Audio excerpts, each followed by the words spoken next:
What if the war between the United States and Iran gets worse? You might think the answer is simple: more bombs, more missiles, more headlines. But there's another battlefield that could affect millions of Americans without a single missile landing anywhere near the United States: your wallet. Because if this conflict escalates again, the consequences could show up at the gas station, at the grocery store, in your electricity bill, and even in the interest rate on your next loan. And here's the scary part. You don't have to buy Iranian oil to be affected by what happens in Iran. You don't even have to follow the war. The global economy is connected, and one of the most important connections runs through a narrow stretch of water called the Strait of Hormuz. So today, let's forget the complicated geopolitical language for a moment. Let's talk about something much simpler. What could an escalation between the US and Iran actually do to the American economy? Because the answer starts with something you probably use every single day: oil. Imagine that the world suddenly becomes worried that less oil will reach international markets. Even before there is an actual shortage, traders begin to worry about one. And when markets become afraid that supply could disappear, oil prices can move very quickly. We've already seen how sensitive the oil market can be during this conflict. When tensions eased and shipping through the Strait of Hormuz improved, expectations for more supply pushed oil prices lower. But when fighting intensified and supply disruptions became a bigger concern, oil moved sharply higher. That tells us something important. The economy doesn't need to run out of oil for prices to rise. It only needs to believe that oil could become harder to get. And that is where the American consumer enters the story. Because crude oil isn't just used to make gasoline. It's connected to transportation, manufacturing, chemicals, plastics, packaging, aviation, and thousands of products Americans use every day. Think about how many things have to move before they reach you. Food has to travel from farms to processing plants. Products have to move from factories to warehouses. Packages have to travel across the country. Planes need fuel. Trucks need fuel. Ships need fuel.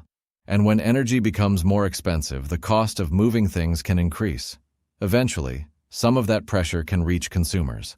That's why the first thing most Americans think about when oil prices jump is gasoline. And that's understandable. You don't need an economics degree to understand a gas pump. You simply see the number. Maybe you were paying $3 and something per gallon.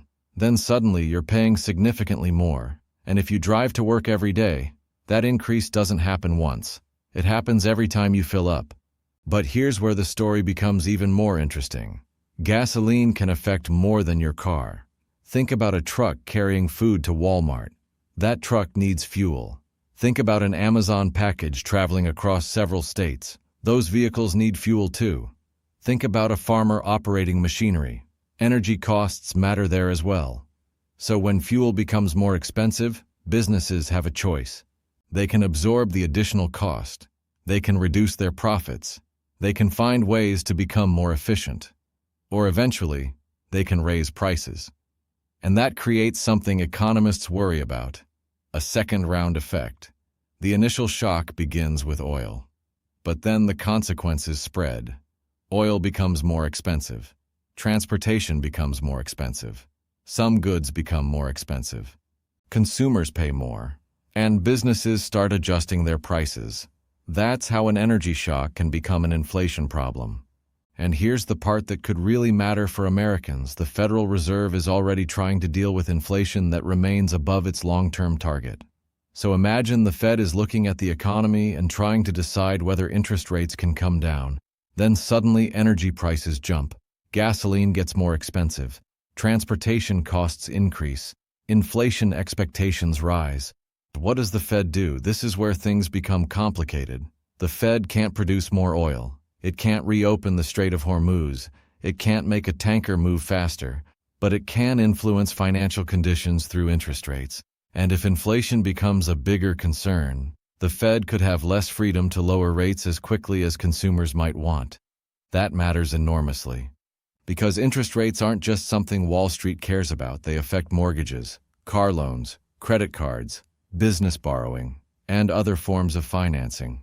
So here's the chain you need to remember: Iran conflict, then potentially oil prices, then gasoline and transportation costs, then inflation, and potentially higher for longer interest rates. That sounds complicated, but in real life it could be as simple as this. You pay more to fill your car. Your grocery store pays more to transport products. Your grocery bill rises. And at the same time, borrowing money remains expensive. Suddenly, a conflict thousands of miles away feels much closer. But there's another side to this story, and it's extremely important. A worsening war doesn't automatically mean oil prices will keep going up forever. Markets react to supply, demand, inventories, alternative routes, production decisions, and expectations. That's why the oil market can move violently in both directions. If investors believe the conflict is calming down, prices can fall quickly.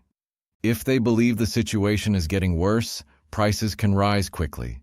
The expectations themselves can move markets, and this is why the Strait of Hormuz matters so much. It isn't just another piece of geography. It's a critical energy route.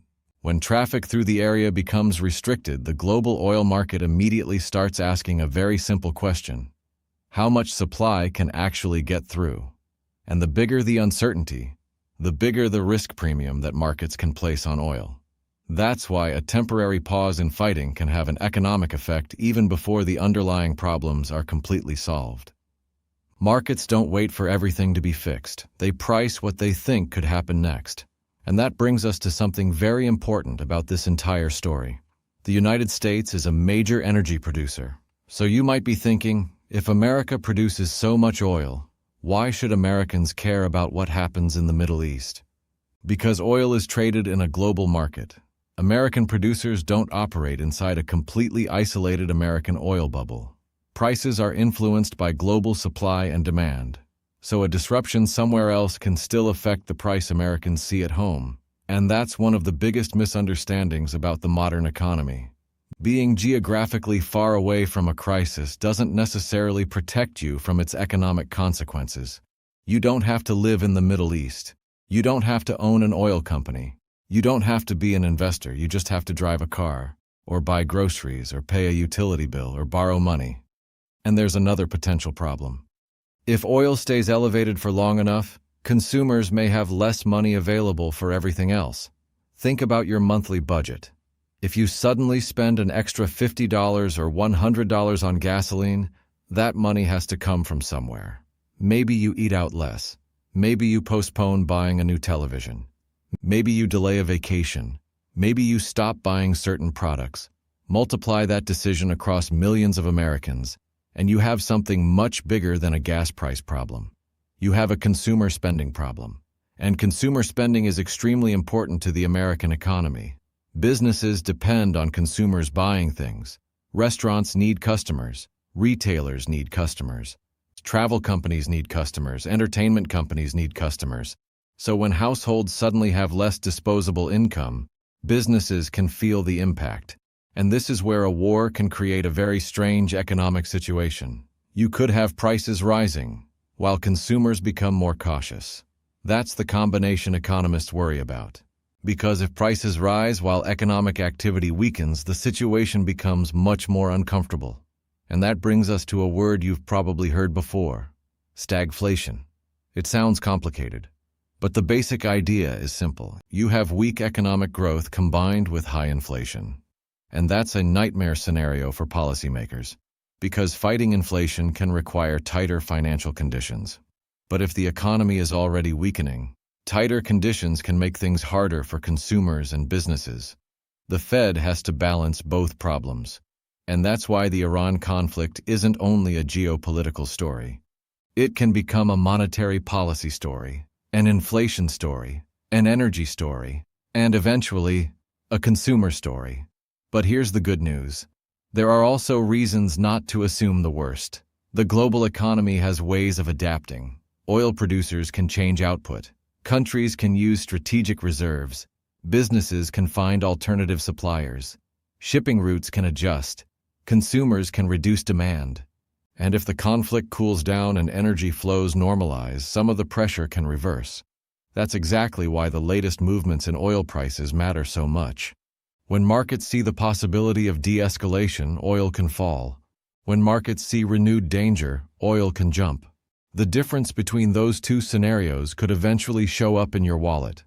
So now let's imagine two futures. In the first scenario, the conflict cools down. Shipping becomes more normal. Oil supplies recover. Gasoline prices stabilize. Inflation gets some relief. And the Fed has more room to focus on the broader economy. That would be the better scenario for American consumers. But imagine the opposite. The conflict intensifies. Oil infrastructure is disrupted. Shipping becomes more difficult. Oil prices jump again. Gasoline rises. Transportation becomes more expensive. Inflation becomes harder to control. And the Fed becomes more cautious about cutting interest rates. Suddenly, the cost of the war isn't just measured in military spending. It's measured in what American households can afford. And that is the question I want you to think about. How much would higher oil prices actually change your life? Would you drive less? Would you spend less at restaurants? Would you change where you shop?